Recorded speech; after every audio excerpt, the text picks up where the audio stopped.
Hey everyone, welcome to an academy and I hope you learning absolutely awesome. उम्मीद करता हूं कि आप सब बहुत अच्छे होंगे और मैं हूं आपका दोस्त, आपका एजुकेटर अमन शर्मा। वापस आ गया हूं अपनी द हिंदू की खबरों के साथ।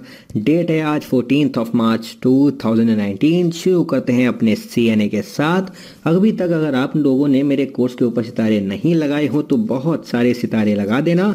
मेरी वीडियोस अगर आपको हेल्प कर रही हो तो लाइक का बटन दबाकर भी आप लोग मुझे इंडिकेट कर सकते हो। आज की पहली और सबसे बड़ी खबर के ऊपर चलते हैं। न्यूज़ है, China places hold on listing Azhar as designated terrorist. इस न्यूज़ के बारे में मैंने आपके साथ कल भी डिस्कशन में लिया था कि अगर 13 मार्च को यहाँ पे अगर चाइना अवॉइड कर देता है अपना वीटो लगाना तो हम लोग देख पाएंगे मसूद अजहर को as a global terrorist list होता हुआ यूनाइटेड नेशन सिक्योरिटी काउंसिल की 1267 कमेटी की लिस्टिंग के अंदर। बट जैसा कि हम लोग एक्सपेक्ट कर रहे थे कि शायद चाइना इस बारी थोड़ा बदल जाएगा, इस बार टेररिज्म के खिलाफ बड़ा स्टैंड लेगा। चाइना ने उन सारी की सारी चीज़ों को अलग रखते हुए, जो एक्सटर्नल प्रेशर बन रहा था उन सब चीज़ों को अलग रखते हुए यहाँ पे एक टेररिस्ट का सपोर्ट किया। चाइना ने अपनी वीटो पावर का इस्तेमाल किया और यहाँ पर टेक्निकली होल्ड लगा दिया। और यहाँ पे Pakistan based terror group Jaish e Mohammed के जो लीडर है मसूद अजहर, हम लोग उसको लिस्ट नहीं करवा पाए एज ग्लोबल टेररिस्ट। एक चीज़ इस न्यूज़ से पहले आप लोग क्लियर रखना कि अगर हम जैश ए मोहम्मद ऑर्गेनाइजेशन की बात करते हैं, उस ऑर्गेनाइजेशन को पहले ही ग्लोबल टेरर ऑर्गेनाइजेशन की लिस्टिंग में डाल दिया गया है। वो ऑर्गेनाइजेशन पहले ही यहाँ पे बैंड लिस्ट के अंदर है। पर यहाँ पे बात हो रही थी कि मसूद अजहर को हम ग्लोबल टेररिस्ट यहाँ पे घोषित करें। यहाँ पे चाइना ने कोई भी रीज़न नहीं बताया कि किन कारणों की वजह से उन्होंने यहाँ पे रोक लगाई। और ये पहली बार ही नहीं हुआ है, ये चौथी बार थी। यहाँ पे देखो 2006 के अंदर भी चाइना ने ऐसे ही किया था। इसके बाद 2016 के अंदर चाइना ने सेम टाइप ऑफ चीज़ करी, फिर 2017 में सेम टाइप ऑफ चीज़ करी और यहाँ पे फिर 2019 के अंदर पुलवामा अटैक के बाद हम लोगों को लग रहा था कि शायद चाइना भी अपनी सोच बदलेगा, चाइना इस बार टेररिज्म के खिलाफ खड़ा होगा। पर सिर्फ चाइना ने बातों में यहाँ पे टेररिज्म के खिलाफ खड़े होने का फैसला लिया था और यहाँ पे असलियत में जब समय आया तो यूनाइटेड नेशन सिक्योरिटी काउंसिल के अंदर 15 मेंबर में से चाइना इकलौता ऐसा मेंबर था जिसने यहाँ पर मसूद अजहर को ग्लोबल टेररिस्ट घोषित करवाने में यहाँ पर मदद नहीं की। इन सब चीज़ों को साफ करते हुए आपको चीज़ें समझनी पड़ेगी कि असलियत में ये सारी की सारी चीज़ें क्यों हुई, क्यों चाइना मना कर रहा है। तो as an student of UPSC field, as an aspirant, आपको यहाँ पे टोटली एनालिसिस करना पड़ेगा। चाइना के सॉक्स पहननी पड़ेंगी थोड़ी देर और समझना पड़ेगा कि ऐसी चीज़ें चाइना क्यों कर रहा है। तो सबसे पहले आप लोग ये वाली पिक्चर देखो, ये आपको इंडियन एक्सप्रेस में देखने को मिली। लिखा हुआ है made, Unmade and remade in China. इस पिक्चर के बारे में आप लोग भी कमेंट बॉक्स में ड्रॉप करके अपने सुझाव बता सकते हो। यहाँ पे कुछ चीज़ें समझो कि चाइना क्यों यहाँ पे अपोज कर रहा है यहाँ पे मसूद अजहर को as a global terrorist declare होने के लिए। देखो, चाइना ने जब पुलवामा अटैक के बाद स्टेटमेंट दी थी, उस स्टेटमेंट के अंदर भी चाइना ने ये बोला था कि they are against terrorism. But China ने उस समय भी जैश ए मोहम्मद ऑर्गेनाइजेशन का नेम अपनी स्टेटमेंट के अंदर मेंशन नहीं किया था। एज वेल एज जब यूनाइटेड नेशन सिक्योरिटी काउंसिल ने यहाँ पर, आप देखो, ईरान के अंदर भी सेम पॉइंट ऑफ टाइम पर अटैक हुआ था जिस समय पुलवामा के अंदर अटैक हुआ था। ईरान के अंदर जो अटैक हुआ था उसकी निंदा यूनाइटेड नेशन ने 48 आवर्स के अंदर अंदर कर दी थी। पर पुलवामा अटैक की निंदा करने के लिए, उसको कंडेम करने के लिए क्यों यूनाइटेड नेशन सिक्योरिटी काउंसिल को पूरे 10 दिन लग गए? कारण यही है कि चाइना उस समय भी अपोज कर रहा था कि जैश ए मोहम्मद ऑर्गेनाइजेशन का नाम यहाँ पे मेंशन हो। अब चाइना यहाँ पर क्यों सपोर्ट करता है? अगर मैं आपको ब्रॉड सेंस में कुछ चीज़ें बताऊं तो नंबर 1 जो ए पॉइंट है वो ये है कि पाकिस्तान चाइना का ऑल वेदर अलाय है और चाइना को आज की डेट में पाकिस्तान की ज़रूरत है, मिलिट्री के लिए भी और बिजनेस के लिए भी। तो जो बी जो यहाँ पे पॉइंट है हमारा वो यही है, बिजनेस इंटरेस्ट। चाइना का बिजनेस इंटरेस्ट है यहाँ पे पाकिस्तान के अंदर। ओके, यहाँ पे चाहे वो CPEC का मुद्दा हो, बेल्ट एंड रोड इनिशिएटिव का मुद्दा हो। इसके साथ साथ अगर आप देखोगे यहाँ पे कहीं ना कहीं चाइना को लगता है कि इंडिया एक ग्लोबल पावर बनने की रेस में है और अगर एशिया में इंडिया और चाइना के बीच में मुकाबला हो रहा है तो चाइना कहीं ना कहीं इंडिया को डाउनग्रेड करने के लिए, दबाने के लिए यहाँ पे पाकिस्तान का सहारा ले रहा है। तो आप कह सकते हो इंडिया के लिए चीज़ों को मुश्किल बनाने के लिए चाइना इस तरीके के स्टेप लेता है। और डी यहाँ पे इंपॉर्टेंट चीज़ ये है कि कहीं ना कहीं चाइना वेस्टर्न कंट्रीज को दिखाना चाहता है कि चाइना के पास आज की डेट में कितनी पावर है। एक बहुत इंपॉर्टेंट पॉइंट है सिक्योरिटी। जो सीपैक है वो यहाँ पे पीओके से पास कर रहा है, पाकिस्तान ऑक्यूपाइड कश्मीर से पास कर रहा है। इंडिया इसी वजह से यहाँ पे सीपैक के अपोजिशन में है। यहाँ पर पीओके वाले एरिया से वो पास कर रहा है और पीओके के अंदर यहाँ पर चाइना के बहुत सारे लोग अराउंड 20 to 30,000 लोग काम कर रहे हैं और उनको सिक्योरिटी यहाँ पर पाकिस्तान आर्मी और ऐसे टेररिस्ट ऑर्गेनाइजेशंस प्रोवाइड करते हैं। और यहाँ पे चाइना बार बार पाकिस्तान को यही कहता है कि जो उनके लोग काम कर रहे हैं उनको यहाँ पे कोई भी डिफिकल्टी इन टेरर ऑर्गेनाइजेशन से नहीं होनी चाहिए। तो ये भी कुछ बहुत मेजर इश्यूज हैं जिस वजह से बार बार चाइना यहाँ पर पाकिस्तान को, जैश ए मोहम्मद को और मसूद अजहर को बचा रहा है। तो ये कुछ इंपॉर्टेंट चीज़ें हैं जो आप लोगों को पता होनी चाहिए थी इस पर्टिकुलर आर्टिकल के साथ। तो फाइनली क्या हुआ कि जो हमारी ISIL, दाइश और अल कायदा सैंक्शन कमेटी 1267 सैंक्शन कमेटी है वो यहाँ पर नहीं लिस्ट करवा पाई मसूद अजहर को as United Nation designated global terrorist. और इंडियन गवर्नमेंट इससे बहुत ज़्यादा डिसअपॉइंटेड है। गवर्नमेंट के साथ भी इंडियन सिटीजन्स भी, हम लोग भी बहुत ज़्यादा डिसअपॉइंटेड है, बहुत ज़्यादा दुखी हैं, बहुत ज़्यादा गुस्सा है इस पर्टिकुलर न्यूज़ को सुनकर। ठीक है, चाइना ब्लॉक कर रहा है बार बार और कहीं ना कहीं जो जॉइंट ग्लोबल गोल्स हैं, जो पूरी दुनिया इंटरनेशनल जिस गोल की तरफ आगे बढ़ी है, अगेंस्ट द टेररिज्म आगे बढ़ी है, उन सारी चीज़ों के कहीं ना कहीं ये चीज़ें खिलाफ जा रही हैं।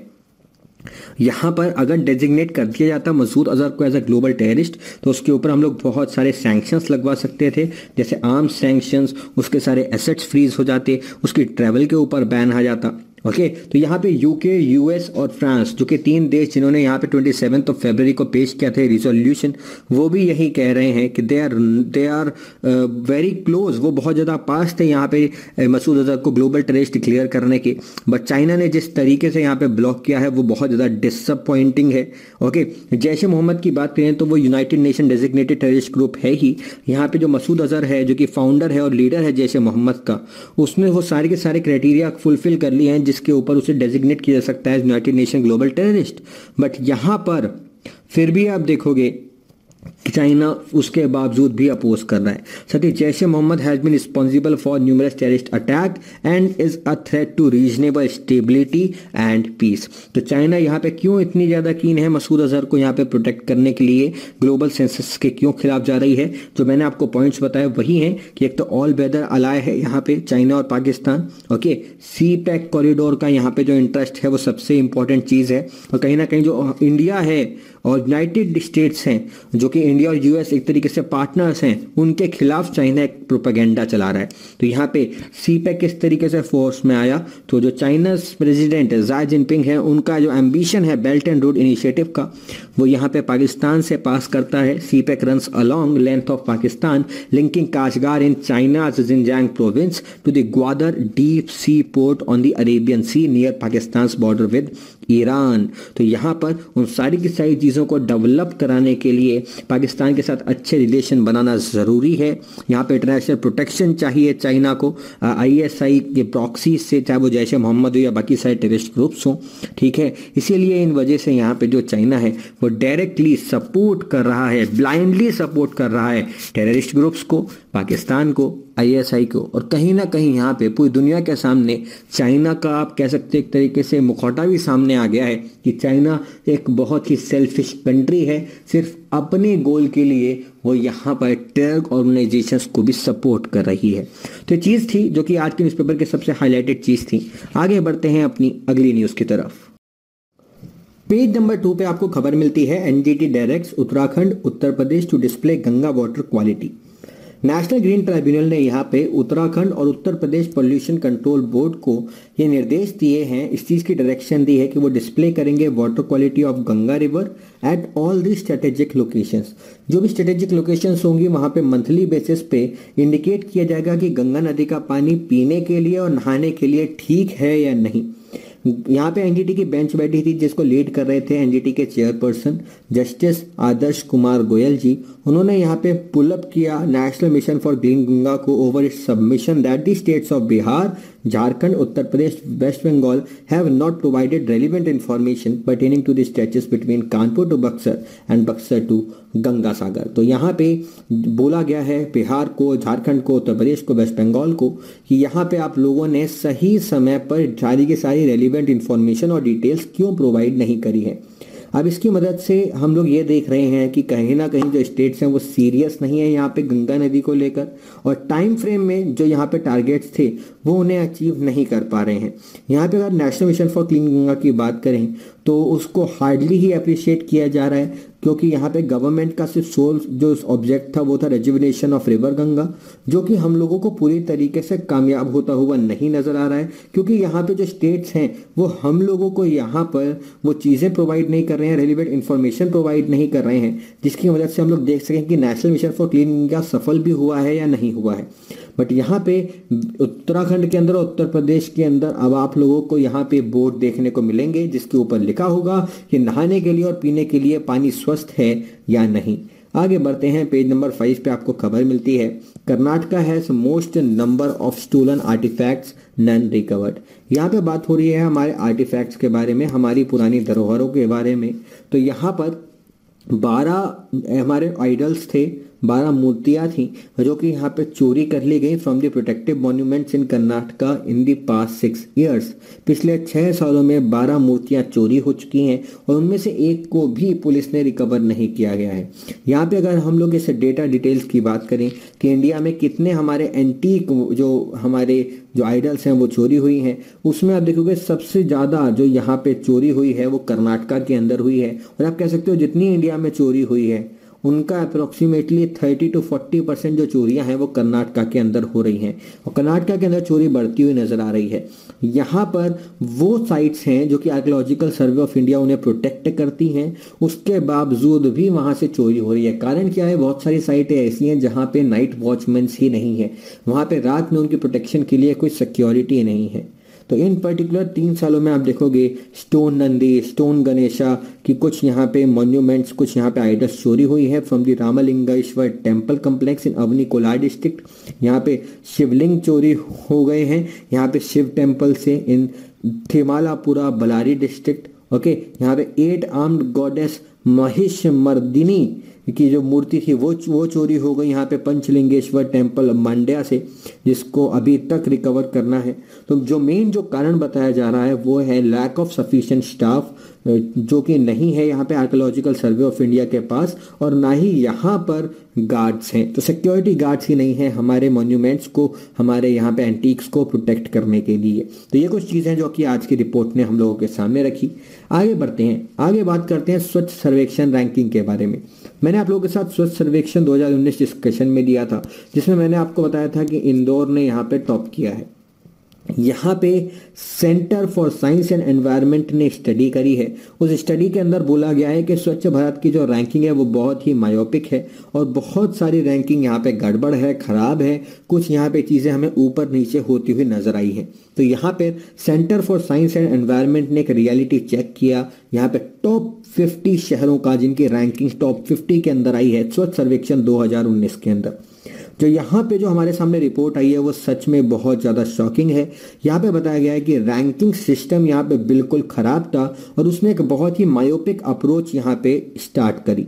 स्वच्छ सर्वेक्षण 2019 ने यहाँ पे सिटीज़ को रिवॉर्ड किया और यहाँ पे बहुत सारे शहर जिनकी रैंकिंग यहाँ पे टॉप 50 में आई है वो शहर हैं जिन्होंने अपने शहर के अंदर यहाँ पे स्वच्छता मिशन या जो जितनी भी फैसिलिटीज़ हैं, जो साफ़ सफाई है, वो सिर्फ उन 2 महीने के अंदर ही करी जिस समय स्वच्छ सर्वेक्षण का अभियान चल रहा था, जिस समय सर्वे चल रहा था। तो जब यहाँ पे सर्वे चल रहा था उसी समय पर उन्होंने यहाँ पे अपना स्वच्छता वाला कार्यक्रम चालू किया। उसके अलावा वो पूरे साल उन्होंने कुछ नहीं किया था, इसलिए उनकी रैंकिंग बढ़ती हुई नजर आई। और कुछ यहाँ पे शहर ऐसे थे जिन्होंने पूरे साल यहाँ हाउस होल्ड लेवल सेग्रीगेशन के ऊपर काम किया कि गीला कूड़ा और सूखा कूड़ा अलग अलग रखा जाए। उन्होंने डिसेंट्रलाइज रिसाइकलिंग के ऊपर काम किया, रीयूज ऑफ वेस्ट प्रोडक्ट्स के ऊपर काम किया, पर उनकी रैंकिंग फिर भी हमें बहुत नीचे देखने को मिली है। तो ऐसा क्यों, इस बड़े सवाल को यहाँ पे पूछा गया है। तो ऑथर ने यहाँ पे इसी चीज को बोला है कि यहाँ पे सही तरीके से मार्क्स नहीं दिए गए, सही तरीके से यहाँ पे सर्वे नहीं किया गया स्वच्छ सर्वेक्षण 2019 के अंदर।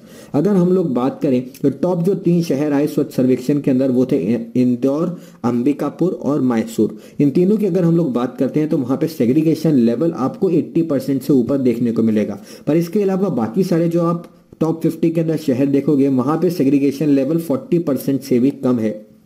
कुछ जैसे राजकोट है, रांची है, सतारा है, गाजियाबाद है, चंडीगढ़ है, उन्होंने अपनी जो सेग्रीगेशन कैंपेन है वो सिर्फ यहाँ पे स्वच्छ सर्वेक्षण सर्वे से कुछ महीनों पहले ही लॉन्च किया था। कुछ यहाँ पे स्टेट्स है, कुछ यहाँ पे शहर ऐसे हैं जैसे जयपुर है, सागर है, वहाँ पे अभी तक भी कोई सेग्रीगेशन प्रैक्टिसेस स्टार्ट नहीं हुई है। तो सीएससी ने यहाँ पे रिकमेंड किया है कि स्वच्छ सर्वेक्षण के अंदर कुछ कट ऑफ डेट होना जरूरी है, कुछ कट ऑफ क्राइटेरिया होना जरूरी है कि यहाँ पर जिन सिटीज़ ने कोई यहाँ पे सेग्रीगेशन फैसिलिटीज़ चालू नहीं करी है पिछले इतने महीनों में, उनको यहाँ पे रैंकिंग के अंदर इंक्लूड नहीं किया जाएगा। साथ ही सस्टेनेबल वेस्ट प्रोसेसिंग की बात करें वो भी टॉप रेटेड सिटीज़ से मिसिंग है। जैसे उज्जैन में नहीं है, उज्जैन की रैंक 4 आई है, अहमदाबाद में नहीं है, उसकी रैंक 6 आई है, गाजियाबाद में नहीं है, उसकी रैंक 13 आई है। वहाँ पर अभी भी वेस्ट को लैंडफिल्स के अंदर, जो यहाँ पे कूड़े के पहाड़ बन जाते हैं, उस वहीं पर जाकर यहाँ पे फेंका जाता है। इसके कॉन्ट्ररी में देखेंगे आप जैसे केरला, तमिलनाडु, गोवा, सिक्किम, बिहार के अंदर यहाँ पे हमको देखने को मिला, वहाँ पे इन सारी की सारी स्टेट्स ने यहाँ पे वेस्ट प्रोसेसिंग सिस्टम्स को डिसेंट्रलाइज करने की कोशिश करी है। और उसके बावजूद भी यहाँ पर इन सारी की सारी स्टेट्स के बहुत सारे शहर हैं जिनकी रैंकिंग 300 के ऊपर आई है। ओके, अब बिलो 300 आई है। तो यहाँ पे इन सब चीज़ों को आप लोगों को देखना है। साथ ही यहाँ पे बताया गया है कि इस रिपोर्ट के अंदर, स्टडी के अंदर ये देखा गया कि nearly half of India's incineration based waste to energy plants are defunct. ये हम लोगों ने पीछे रिपोर्ट में भी देखा था कि वेस्ट टू एनर्जी प्लांट्स आधे से ज़्यादा हमारे देश में डिफंक्ट हो चुके हैं, काम नहीं कर रहे हैं। और बहुत सारे यहाँ पे जो स्टेट्स हैं वो सॉलिड वेस्ट मैनेजमेंट रूल 2016 को अप्लाई नहीं कर रहे हैं। और यहाँ पे कुछ शहरों ने प्रपोज भी किए हैं, प्रमोट भी किए हैं waste to treatment energy plants, waste to energy plants, but फिर भी उनकी रैंकिंग अच्छी नहीं आई है। यहाँ पे अगर कोई एग्जांपल लिया जाए तो बैंगलोर का एग्जांपल लिया जा सकता है। तो बैंगलोर के अंदर आप देखोगे civic bodies has blamed the misplaced ranking criteria for its low ranking 194। Bangalore जैसे शहर की यहाँ पे रैंकिंग आई है 194। अब बैंगलोर की यहाँ पे मार्क्स कहाँ खो गए? बेसिकली टोटल 5000 अंकों में से स्वच्छ सर्वेक्षण के अंदर मार्क्स दिए जाते हैं। बैंगलोर के 1000 मार्क्स इसलिए यहाँ पे कम हो गए क्योंकि ओपन डेफिकेशन फ्री अपने आप को डिक्लेयर करने में बैंगलोर लेट हो गया। यहाँ पे होर्डिंग लगाने के स्वच्छ भारत के 500 पॉइंट्स मिलते हैं, बट यहाँ पे बैंगलोर के अंदर होर्डिंग लगाना मना है, तो इस वजह से उस पर्टिकुलर चीज़ के पॉइंट कर गए। एज अ पॉलिसी उन्होंने यहाँ पे होर्डिंग नहीं लगाए। तो ये बहुत सारे कारण थे जिससे बैंगलोर की रैंकिंग हमें डिग्रेड होती हुई, डाउन होती हुई यहाँ पे नजर आई। यहाँ पे जो सर्वेक्षण टीम है उन्होंने बहुत सारे शहरों को विजिट नहीं किया, उनके बेस्ट प्रैक्टिसेस को नहीं देखा, ये नहीं देखा उनके अंदर अच्छे से सर्वे नहीं किया, इसलिए उनकी रैंकिंग डाउन हो गई। तो इसलिए हम लोग कह रहे हैं कि स्वच्छ सर्वेक्षण की जो रैंकिंग वो थोड़ी सी मार्मिक थी, ऐसा यहाँ पे सीएससी की स्टडी कह रही है। आगे बढ़ते हैं, आगे मैं आप लोगों के साथ डिस्कशन में लूंगा यहाँ पर जियो के बारे में, ग्लोबल एनवायरमेंटल आउटलुक के बारे में। पेज नंबर 7 पे न्यूज़ आई है, पेज नंबर 18 पे न्यूज़ आई है। दोनों न्यूज़ को साथ में मिला के पढ़ेंगे तभी इकोलॉजी के रिलेटेड जो भी चीज़ें हैं ग्लोबल एनवायरमेंटल आउटलुक की वो क्लियर होंगी। अगले पार्ट से इसको शुरू करते हैं। Environment damage behind a quarter of pre mature death disease, ऐसा कहना है यहाँ पे यूनाइटेड नेशन की रिपोर्ट का। जिस रिपोर्ट के बारे में यहाँ पे बात हो रही है, रिपोर्ट का नाम है ग्लोबल एनवायरमेंट आउटलुक। पहला सवाल आपके लिए जो प्रिलिम्स से पर्सपेक्टिव से बन सकता है वो ये है कि ग्लोबल एनवायरमेंट आउटलुक निकालता कौन है? जो यूनेप है, यूनाइटेड नेशन एनवायरमेंटल प्रोग्राम है, वो यहाँ पे ग्लोबल एनवायरमेंटल आउटलुक निकालता है। It is a report 6 years in the making compiled by 250 scientist. 6 साल से लगातार इस रिपोर्ट को बनाया जा रहा था। 250 साइंटिस्ट इसमें इन्वॉल्व थे 70 देशों से, और यहाँ पर हमारे सामने फाइनली वो रिपोर्ट आई है। उस रिपोर्ट ने बहुत सारी चीज़ें हमें बताने की कोशिश करी है, किस तरीके से यहाँ पे अमीर और गरीब कंट्री जो हैं उनके बीच में ओवर कंजम्पशन का गैप है, पोल्यूशन कितना उन्हें इम्पैक्ट कर रहा है, फूड वेस्ट किस तरीके से हो रहा है। यहाँ पे खासकर डेवलप्ड वर्ल्ड की तरफ अगर हम लोग देखें, वहाँ पर हंगर, पॉवर्टी, डिजीज, बाकी सारी जगहों पर कैसा फैल रहा है, इन सारी की सारी चीज़ों को यहाँ पर ग्लोबल एनवायरमेंटल आउटलुक ने शोकेस करने की कोशिश करी। इस ग्लोबल एनवायरमेंटल आउटलुक ने जो सबसे बड़ा जो खुलासा हम लोगों के लिए किया है वो ये है कि a quarter of all premature deaths and diseases world wide are due to man made pollution and environmental damage. 25% जो यहाँ पे प्री मैच्योर डेथ होती हैं वो सिर्फ और सिर्फ मैन मेड पॉल्यूशन और एनवायरमेंटल डैमेज की वजह से होती हैं। यहाँ पे ऐसा यूनाइटेड नेशन रिपोर्ट का कहना है। यहाँ पे बोला गया कि जो डेडली डैमेज होता है, जो केमिकल पोल्यूशन होता है, जो कि यहाँ पर ड्रिंकिंग वाटर को इम्पैक्ट कर रहा है, यहाँ पे पूरे इकोसिस्टम को इम्पैक्ट कर रहा है, पूरी वर्ल्ड वाइड यहाँ पे एपिडेमिक फैला रहा है, बहुत सारी बीमारियों का कारण है, उसका जो इम्पैक्ट है वो हमें ग्लोबल इकोनॉमी के ऊपर भी देखने को मिल रहा है। ये उस पर्टिकुलर रिपोर्ट का फ्रंट पेज है, आप देख सकते हो। यहाँ पे लिखा हुआ है हेल्दी प्लैनेट हेल्दी पीपल, और यहाँ पे बताया गया कि जो ग्रीन हाउस गैस एमिशन है वो यहाँ पे हम लोगों को बढ़ता हुआ नजर आ रहा है। इट इज़ राइजिंग कॉन्टिन्यूसली, जिस वजह से हमें amount of drought, amount of flood, amount of super storms, आप इंडिया में भी देखोगे अमाउंट ऑफ साइक्लोन्स हमें यहाँ पे बढ़ते हुए नजर आ रहे हैं। उसका बहुत बड़ा कारण है यहाँ पे क्लाइंबिंग सी लेवल, क्योंकि यहाँ पे जब क्लाइमेट चेंज होगा तो यहाँ पे जो हमारी आइस होगी, जो ग्लेशियर्स होंगे, जो पोल्स पे हैं या बाकी सारे जो माउंटेन टॉप पे हैं, वो हमें मेल्ट होते हुए नजर आ रहे हैं, और उस वजह से जो सी लेवल है वो हमें बढ़ता हुआ नजर आ रहा है। And there is a growing political consensus that climate change poses a future risk to billions। यहाँ पे बहुत सारे लोगों की हेल्थ के ऊपर भी क्लाइमेट चेंज इम्पैक्ट डाल रहा है। यहाँ पे आप देखोगे चाहे वो पोल्यूशन हो, डिफॉरेस्टेशन हो, इसके साथ साथ जो फूड चेन है उसके अंदर भी हमें इम्पैक्ट होता हुआ नजर आ रहा है।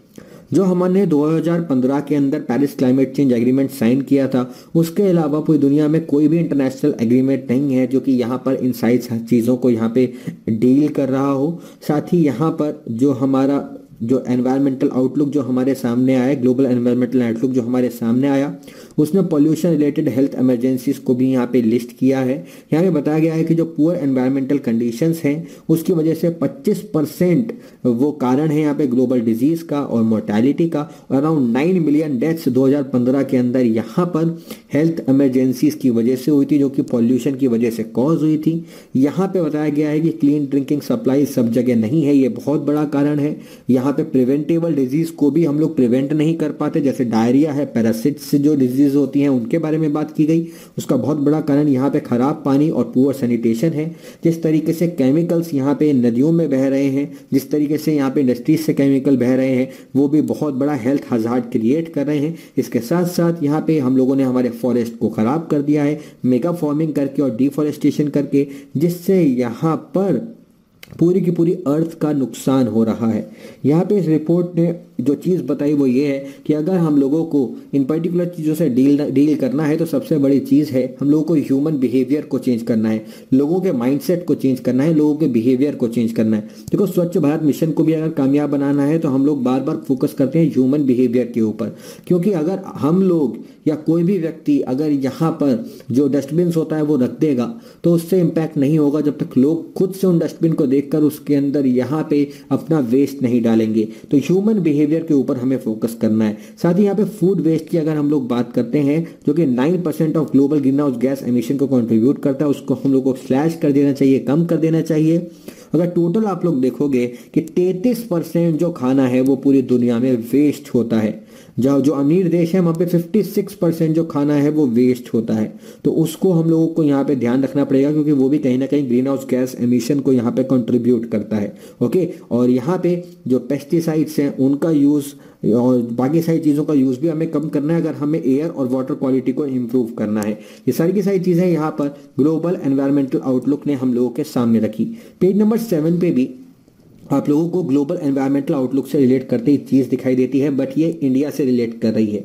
यहाँ पे बताया गया है कि अगर इंडिया 1.5 डिग्री सेल्सियस से नीचे करने के लिए इंडिया ने जो अपने बड़े बड़े टारगेट रखे हैं, जो नेशनली डिटरमाइंड गोल्स इंडिया ने सबके सामने रखे हैं, अगर इंडिया उन्हें अचीव कर लेता है और ग्लोबली बाकी सारे देश भी उस चीज़ को अचीव करते हैं, तो India $3 trillion approximately 210 trillion rupees बचा सकता है अपने हेल्थ केयर सेक्टर के अंदर। ओके, ये चीज़ भी यहाँ पे ग्लोबल एनवायरमेंटल आउटलुक ने निकाली है। कौन प्रिपेयर करता है? United Nation Environmental Programme prepare करता है। ओके, तो डैमेज किया जा चुका है हमारी अर्थ के ऊपर, जिसकी वजह से लोगों के हेल्थ के ऊपर भी नुकसान हो रहा है। खासकर यहाँ पे एशिया, मिडल ईस्ट और अफ्रीका के जो शहर हैं वहाँ पे हमें प्री मैच्योर डेथ्स होती हुई नजर आई हैं। साथ ही यहाँ पे बात किया गया इंडिया के कमिटमेंट के बारे में। इंडिया का कमिटमेंट क्या है? इंडिया का कमिटमेंट ये है कि हमें कम करना है अपना emission intensity of its GDP by 33 to 35% as compared to 2005 level by 2030। इसके साथ साथ जो क्यूमुलेटिव इलेक्ट्रिसिटी जनरेशन होती है हमें फॉसिल फ्री एनर्जी सोर्सेज से या रिन्यूएबल सोर्सेज से 40% यहाँ पे जनरेट करनी है बाय 2030। और यहाँ पे हमें एडिशनल कार्बन सिंक प्रोड्यूस करना है 2.5 to 3 बिलियन टन का through additional forest and tree cover. यहाँ पे हमें जो फॉरेस्ट और ट्री कवर अचीव करना है वो है 33% of our total geographical area. India यहाँ पे 2 गोल को अचीव कर रहा है, जो कि है यहाँ पे हम लोग अपना एमिशन लो कर रहे हैं, हम लोग यहाँ पे इलेक्ट्रिसिटी जनरेशन रिन्यूएबल एनर्जी के ऊपर ध्यान दे रहे हैं, बट कहीं ना कहीं हम लोग कार्बन सिंक वाली फील्ड में पीछे हैं, ऐसा यहाँ पे क्लाइमेट ट्रैकर का कहना है। ओके, क्लाइमेट ट्रैकर बेसिकली एक वॉच साइट है जहाँ पे ये सारी चीज़ें ट्रैक की जाती हैं। बट यहाँ पे सिर्फ हमारे एक्शंस एनफ नहीं है, बाकी सारे देशों को भी अपने कमिटमेंट के ऊपर पूरा उतरना पड़ेगा। यहाँ पे अगर इंडिया को एक लीपफ्रॉग सिचुएशन चाहिए कि हमको 1.5 डिग्री से ऊपर नहीं बढ़ने देना है global temperature by the end of this century, तो हम लोगों को जितने भी हमारे पास कोल फायर्ड पावर प्लांट्स हैं उनको क्लोज करना पड़ेगा, उनको बंद करना पड़ेगा। जो landmark Paris climate change agreement हम लोगों ने साइन किया था उसके अंदर यही है कि हमें पूरी कोशिश करनी है कि 2 डिग्री सेल्सियस से ऊपर यहाँ पे टेम्परेचर ना जाए, और पूरी मेहनत करनी है कि 1.5 डिग्री सेल्सियस से नीचे हम लोग टेम्परेचर रख सकें। ओके, तो ये सारी की सारी चीज़ें थी जो कि ग्लोबल एनवायरनमेंट आउटलुक ने हम लोगों के लिए यहाँ पे सामने रखी थी। इसके साथ साथ यहाँ पे यूनाइटेड नेशन कॉन्फ्रेंस भी चल रही है नैरोबी के अंदर, वहाँ पे भी बात हो रही है फूड वेस्ट से रिलेट करते हुए, यहाँ पे इलेक्ट्रिक मोबिलिटी को प्रमोट करने के लिए, और यहाँ पे जो प्लास्टिक पोल्यूशन है उसको कम करने के लिए, क्योंकि प्लास्टिक पोल्यूशन बहुत ही बड़ा इम्पैक्ट डाल रहा है। 2030 तक अगर हम लोगों ने प्लास्टिक पोल्यूशन के ऊपर रोक नहीं लगाई तो मछलियों से ज़्यादा समुद्र में आप लोगों को प्लास्टिक के पार्टिकल्स देखने को मिलेंगे। इन्हीं सब चीज़ों को यहाँ पे बताया है, और यही सारी चीज़ें थी आज के एनवायरनमेंट से रिलेट करते हुए। आगे बढ़ते हैं। आगे आपको खबर मिलती है officers with 6 months tenure can be named DGP से सुप्रीम कोर्ट। यहाँ पे सुप्रीम कोर्ट ने अपने वर्डिक्ट में ये बोला है कि यहाँ पे डीजीपी के पद के लिए क्या क्या एलिजिबिलिटी, क्या क्या चीज़ें होनी ज़रूरी हैं। सिंपल सेंस में यहाँ पे 3 पॉइंट बताए हैं। पहला पॉइंट है कि 6 महीने का उनके पास टेन्योर होना जरूरी है, जो कि यहाँ पे पहले सजेस्ट किया गया था कि 2 साल का होना जरूरी है। उस चीज़ को बोला गया है कि ऐसा कुछ नहीं है, 6 महीने का होना जरूरी है। 6 महीने के साथ साथ यहाँ पे मेरिट बेसिस पे सिलेक्शन होगा। और थर्ड, यहाँ पे यूपीएससी की सलाह ली जाएगी। ये यहाँ पे ऑर्डर उस ऑर्डर के बाद आया है जब उत्तर प्रदेश के डीजीपी प्रकाश सिंह जी ने प्ली डाली थी कि यहाँ पे UPSC was considering only those police officer जिनके पास सिर्फ 2 साल का टेन्योर बचा है। तो उसके लिए यहाँ पर chief justice of India Ranjan Gogoi ji की बेंच बैठी थी। उन्होंने यहाँ पे इस कंफ्यूजन का हल हम लोगों के सामने रखा है। तो इस चीज़ को क्लैरिफाई किया गया है कि 3 जो एलिजिबिलिटी है कि मिनिमल जो टेन्योर है वो 6 महीने का होना चाहिए, एज वेल एज यहाँ पे मेरिट होना चाहिए, और यूपीएससी की सलाह होनी चाहिए। इन तीनों चीज़ों को यहाँ पे साफ कर दिया है। आगे बढ़ते हैं अपनी अगली न्यूज़ की तरफ। आपको खबर मिलती है we want all nations to stop buying Iran oil. आपको याद होगा नवंबर 2018 के अंदर यूनाइटेड स्टेट्स ने यहाँ पर सैंक्शंस लगाए थे ईरान के ऊपर, जब यूएस ने विड्रॉ कर लिया था joint comprehensive plan of action से, या जिसे हम लोग ईरान डील के नाम से जानते हैं। उसके बाद बड़े बड़े क्राइसिस आए थे। इंडिया ने रिक्वेस्ट करी थी कि इंडिया को यहाँ पे एग्जम्पशन दिए जाएं, और यूएस ने यहाँ पे टोटल 8 देशों को एग्जम्पशन प्रोवाइड की थी। वो 8 देश थे यहाँ पे China, India, Italy, Greece, Japan, South Korea, Taiwan और टर्की। इनको यहाँ पे एग्जम्पशंस प्रोवाइड किए गए थे 6 महीने के लिए, 6 months के लिए, कि 6 महीने तक ये जिस तरीके से ईरान से इंपोर्ट कर रहे हैं ऑयल वो ये कर सकते हैं, बट इनको यहाँ पे डिक्रीज करना है, धीरे धीरे कम करना है अपना यहाँ पर। यूएस ने इस चीज़ को बोला है कि अभी उन्होंने जो एग्जम्पशंस हैं उन्हें एंड नहीं किया है, क्योंकि 6 महीने की यहाँ पे डेडलाइन थी और मार्च के अंदर ये पर्टिकुलर डेडलाइन खत्म हो रही है। यूएस ने इस चीज़ को क्लियर किया है कि अभी तक उन्होंने एग्जम्पशन खत्म नहीं किए हैं, बट वो यहाँ पे रिव्यू जरूर करेंगे। और अगर हम लोग यहाँ पे इंडिया को एनालाइज करें तो इंडिया ने कहीं ना कहीं ईरान से जो number of oil India import करता था उसको यहाँ पे कम किया है। और हम लोगों ने अभी रिसेंटली यूएस के साथ 1.4 बिलियन डॉलर का एग्रीमेंट भी साइन किया है। आपको याद होगा इंडियन ऑयल कॉर्पोरेशन ने यहाँ पे एग्रीमेंट साइन किया है यूएस के साथ ऑयल इंपोर्ट के लिए। ओके, तो यहाँ पे यूएस ने इस चीज को साफ किया है कि वो अब रिव्यू करेंगे कि वो जो 6 महीने का एग्जम्पशन दिया था कि इस देश ने किस तरीके से यहाँ पर ईरान के ऊपर जो सैंक्शन लगे थे उनको यहाँ पे निभाया है, किस तरीके से यहाँ पे कम करने की कोशिश की है। आगे पेज नंबर 13 पे इंडिया के लिए एक बहुत ही आपको बड़ी खबर देखने को मिलती है। India gets first TIR shipment via Chabahar port from Afghanistan. तो इंडिया को पहली शिपमेंट मिली है under the United Nations transports international rotors convention, जिसको हम लोग TIR कन्वेंशन के नाम से जानते हैं। For your exam perspective this TIR convention is really important. और यहाँ पर इंडिया ने जो शिपमेंट मंगाई है वो अफगानिस्तान से मंगाई थी, और अफगानिस्तान से शिपमेंट किस रास्ते से आई, यहाँ से छाबार पर आई, अफगानिस्तान से छाबार पोर्ट पे आई, और छाबार पोर्ट से फिर यहाँ पे जो नहा शेवा मुंबई पोर्ट है वहाँ पर ये शिपमेंट हम लोगों ने रिसीव करी है। बेसिकली आप देखोगे जो डिस्टेंस है यहाँ पे छाबार पोर्ट और मुंबई पोर्ट के बीच में वो अच्छा खासा है, उसको यहाँ पे कवर किया गया। अब यहाँ पे एक बड़ा सवाल आता है TIR शिपमेंट का, पर यहाँ पे छाबार पोर्ट की बात हुई है तो आपको पता होना चाहिए कि छाबार पोर्ट अफगानिस्तान, ईरान और इंडिया मिलकर बना रहे हैं। छाबार पोर्ट हमारे लिए स्ट्रेटेजिकली भी बहुत इंपॉर्टेंट है, क्योंकि वो जो ग्वादर पोर्ट है यहाँ पे पाकिस्तान का, जो कि पाकिस्तान चाइना के साथ मिलकर बना रहा है, उससे सिर्फ 72 किलोमीटर की दूरी पर है। यहाँ पे बात करते हैं इस TIR कन्वेंशन के बारे में कि ये TIR कन्वेंशन है क्या।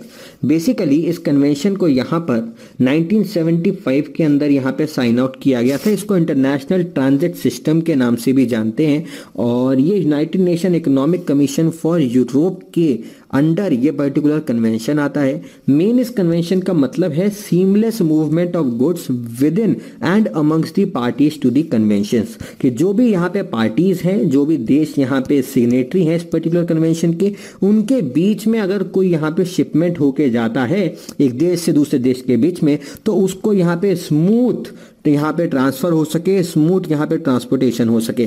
बेसिकली इसके अंदर कस्टम ट्रांजिट भी कवर होते हैं by road and other modes of transportation, चाहे वो रेल हो, इनलैंड वाटरवे हो, मैरीटाइम ट्रांसपोर्टेशन हो। ठीक है, इसके साथ साथ यहाँ पे एक कस्टम डिक्लेरेशन के रूप में यहाँ पे वर्क करता है। बेसिकली इसका मतलब होता क्या है TIR का, तो TIR का मतलब क्या है कि मान लो TIR के अंदर अफगानिस्तान, ईरान और इंडिया ने सिग्नेटरी हैं, तो क्या होगा, अफगानिस्तान के अंदर अगर कोई शिपमेंट पैक हो गई, उसके ऊपर सील लगा गया, उसके अंदर चेकिंग हो गई, तो उसको फिर से ईरान चेक नहीं करेगा, ईरान उसको यहाँ पे स्मूथली ट्रांसफर करेगा और इंडिया को भेज देगा। अगर ईरान के अलावा अगर और भी कंट्रीज होती जो कि बीच में यहाँ पे होती और वो भी अगर इस TIR एग्रीमेंट की सिग्नेटरी होती, तो वो भी इनको चेक नहीं करती और सीधा उनको भेज दिया जाता। यही चीज है यहाँ पे TIR कन्वेंशन के बारे में। इंडिया ने TIR कन्वेंशन को जून 15, 2017 के अंदर ज्वाइन किया था। जो कन्वेंशन है वो अलाउ करता है goods to be outlined in a TIR carnet and sealed in load compartments. जो कस्टम ऑफिशियल्स होते हैं वो वेरीफाई करते हैं, सील्स को चेक करते हैं, बट यहाँ पे फिजिकल चेकिंग नहीं होती है और शिपमेंट को पास करने दिया जाता है। और यहाँ पे रेसिप्रोकल रिकॉग्निशन भी होता है कि अगर अफगानिस्तान से इंडिया आया है तो भी वही चीजें होंगी, और इंडिया से अफगानिस्तान गया है तो भी वही सारी चीजें होंगी। इससे यहाँ पे एक्सपोर्ट में बूस्ट मिलता है और ग्रेटर पार्टिसिपेशन होता है यहाँ पे ग्लोबल वैल्यू के अंदर। तो ये सारी की सारी चीजें थी यहाँ पे TIR के बारे में। साथ ही जो TIR है वो international north south transportation corridor को भी यहाँ पर बूस्ट करता है। तो चलिए थोड़ी सी चीज़ें आपको रिवाइज करा देता हूँ इंटरनेशनल नॉर्थ साउथ कॉरिडोर के बारे में। बेसिकली ये जो कॉरिडोर है ये शिप, रेल, रोड, रूट, सारी की सारे रूट्स को कवर करता है। बेसिकली जो फ्रेट कॉरिडोर एक तरीके से आप कह सकते हो बना हुआ है बिटवीन इंडिया है, इसमें ईरान कवर है, अफगानिस्तान कवर है, इसमें यहाँ पे आर्मेनिया कवर है। ओके, इसके अंदर यहाँ पे आप देखोगे अजरबैजान कवर है, रशिया कवर है, यहाँ पे सेंट्रल एशिया कवर है, एज वेल एज ये यहाँ पे यूरोप तक जा रहा है। तो आप कह सकते हो international north south transport corridor है, क्योंकि नॉर्थ टू साउथ यहाँ पे जो ट्रैवल है वो हो रहा है। और इसके अंदर अशगाबाद एग्रीमेंट भी बहुत इंपॉर्टेंट है। तो अशगाबाद जो एग्रीमेंट है वो भी एक मल्टी मॉडल ट्रांसपोर्टेशन एग्रीमेंट है, कजाकिस्तान के बीच में, उज्बेकिस्तान के बीच में, तुर्कमेनिस्तान है, ईरान है, इंडिया है और यहाँ पे ओमान है। तो ये कंट्रीज हैं और ये भी एक इंटरनेशनल ट्रांसपोर्टेशन कॉरिडोर है जिसको यहाँ पे नॉर्थ साउथ ट्रांसपोर्टेशन कॉरिडोर के साथ लिंक किया हुआ है। पाकिस्तान बहुत प्रयास कर रहा है कि वो भी इस कॉरिडोर का पार्ट हो सके, बट इंडिया पाकिस्तान की एंट्री नहीं होने दे रहा। ओके, इसी के साथ आपको आगे एक और बड़ी खबर मिलती है। ये न्यूज़ आई है नासा से और विमेन एम्पावरमेंट के लिए एक बहुत ही बड़ा उदाहरण है ये। First person on Mars may be a women, ऐसा कहना है नासा का। नासा ने ये बोला है कि मार्स के ऊपर जो फर्स्ट पर्सन यहाँ पे लैंड करेगा वो एक महिला होगी। ओके, नासा एडमिनिस्ट्रेशन का ये कहना है।